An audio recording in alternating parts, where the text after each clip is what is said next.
Do you ever have those players that you like far more than what you probably should? Maybe it's something about his skill set, or you saw him in a big time game. Maybe you followed him through college and were really excited to see him play in the NBA, and they just didn't do anything. One of those players that I had an irrational appreciation for is former Arizona Wildcat Rondae Hollis Jefferson. Someone who had a game that was so exciting to watch in college and someone who I really thought could tear up the NBA. But after a 6-year-long NBA career and 3 years of playing international ball, it appears that RHJ is not going to become the slashing star that I'm sure I and many others thought he was going to be. So let's take a look back at his career and look back at why the former 5-star recruit is now playing basketball in South Korea. Coming out of high school, Rondae was a 5-star recruit, ranked 21st in the country, touted for having an all-around game, and according to the free part of the ESPN Plus article I saw, he is very smooth with the ball in his hands. Ayo. But as one of the top forwards in the country, he committed to Sean Miller's University of Arizona squad, and as a freshman primarily served in the 6th-man role as the Wildcats made it all the way to the Elite 8. His second year saw plenty of the same with another Elite 8 elimination to the Wisconsin Badgers with an uptick in his overall game. He was also rewarded by making first-team Pac-12 as well as defensive first team for the Pac-12 conference. After his sophomore year, he declared for the NBA draft, and at 21 years old, he was an incredible athlete but still a pretty raw prospect. His draw came in on the defensive end, with him being an incredibly athletic forward,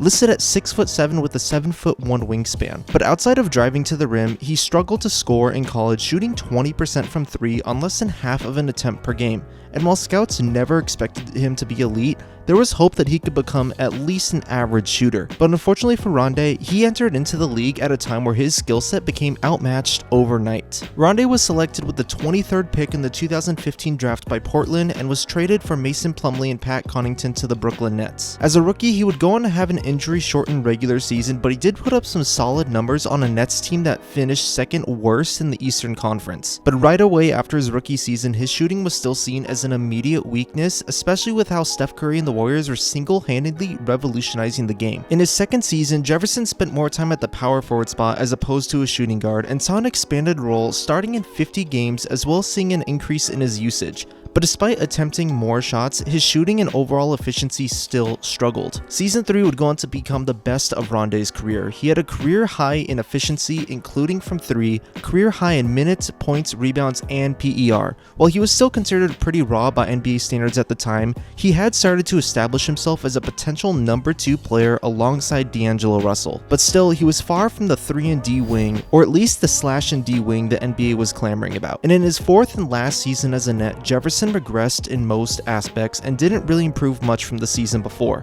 The 2018-19 season was most notable as Jefferson did hit a game winner off of a broken play against the Sacramento Kings, but Jefferson's defensive prominence was not enough to make up for his glaring hole on the offensive end. While you could argue that he has become a much solid playmaker at the 4, his inability to score from outside the paint was far too much of a burden for the Nets. Brooklyn declined to pick up his qualifying offer at the end of the season, trying to save every dollar in hopes of signing Kevin Durant and Kyrie Irving. Headed into his 5th season, Jefferson would go on to join the remaining champion Toronto Raptors. Jefferson saw a diminished role on a team with a group of talented forwards in Pascal Siakam, OG Anunoby, and Serge Ibaka. Big surprise as Jefferson still really did not expand his game, and he started to show flaws in his defense, the one part of his game that made him stand out. While many Nets fans may attest to the fact that Jefferson was not nearly as strong of a defender as what he has talked about, at least the advanced stats, which are still hairy at best, did back up his defensive ability. But in 2020, Jefferson became a negative defender according to his on-off ratings, effectively taking away the one positive aspect he brought to a team. The Raptors declined to sign him, and RHJ was brought onto the Timberwolves preseason roster, but was waived before the beginning of the 2020-2021 season. Jefferson's last shot in the NBA was an 11-game stint with the Portland Trailblazers towards the end of the 2020-2021 season, but obviously he didn't do enough to impress them, playing only 10 minutes and scoring 2 points per game on his last NBA team. The following season, Rondae went to play overseas in the Turkish Basketball League, averaging 15, 6, and 2 while actually making 31% of his threes. Not that I really know how impressive or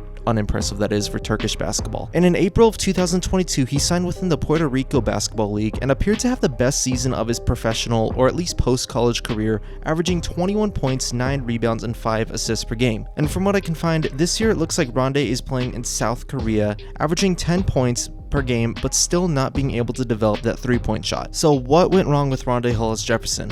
Well, quite a few things for sure. Everything going back to his high school days showed Jefferson was far from the most developed prospect, and while he did see some individual development under Sean Miller and at the University of Arizona, he still declared for the draft as an incredibly raw basketball player. And while getting drafted to the late 2010s Brooklyn Nets isn't exactly a good thing, it would have given Jefferson far more opportunities to play as opposed to a franchise that is trying to win. But outside of being a raw prospect, there were a few other things that went wrong for Rondae Hollis Jefferson. The first thing may have just been the positions that he played. In his rookie season, Rondae spent most of his time at the shooting guard spot, but after that, he spent majority of his time at the power forward and even a few rare minutes at center. While Rondae was touted for being an incredibly versatile defender, for which he was the majority of his career, he's also quite undersized. Basketball Reference lists him as 6'6", weighing 217 pounds, which is pretty small for a power forward even with the rise of positionless basketball. The second and most obvious part of why he couldn't make it work was his shooting. At U of A, he was a weak shooter, he began his playing career as a weak shooter, and he retired, or at least left the NBA as a weak shooter,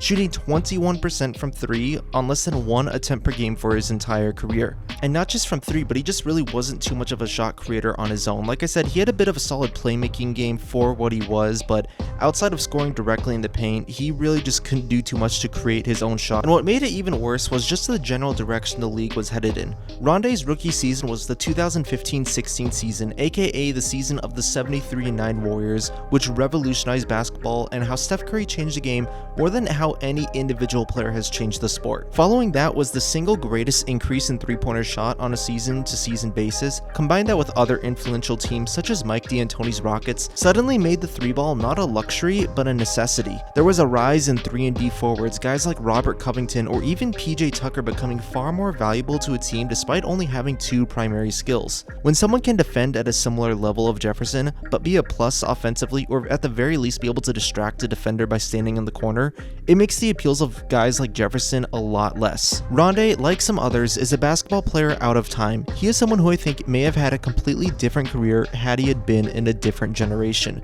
Personally, I always found his game similar to Andre Iguodala, both of them being similarly sized wings whose games include high-flying finishes around the rim, setting up plays for others, and being antagonizing on the perimeter, but RHJ could just never do any of these at an elite NBA level. He was a raw prospect who came into the NBA during a rapidly developing time. His skill set, which was exciting to watch, was one that the league just did not accept, and one that basketball has moved beyond. And while I hope for him to find some sort of success, I personally find his NBA comeback unlikely, and it is unfortunate, but at the very least, we're always going to have memories of his high-flying dunks and highlights at the University of Arizona.